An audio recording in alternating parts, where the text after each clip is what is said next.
Your kids skim the story once and call it done. Pretty boring. Here's how I get them to reread it on purpose. We put the story's villain on trial.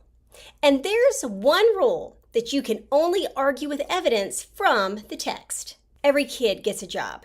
The judge, the jury, the witnesses, the attorneys. And the second someone makes something up, the whole class calls it. Objection! That's not in the text. The skimmers go back in to build their case, and the quiet kid becomes the witness who wins it. And nobody notices that they just did an hour of close reading. Comment trial, and I'll send you the free starter. Your kids skimmed the story once and call it done. Yeah, me too.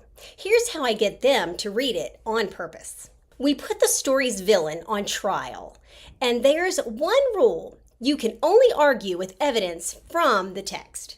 Every kid gets a job. Judge, jury, witnesses, attorneys. And the second someone makes something up, the whole class calls it. Objection! That's not in the text. The skimmers go back in to build their case. The quiet kid becomes the witness who wins it. And nobody notices that they just did an hour of close reading. Comment trial, and I'll send you the free starter.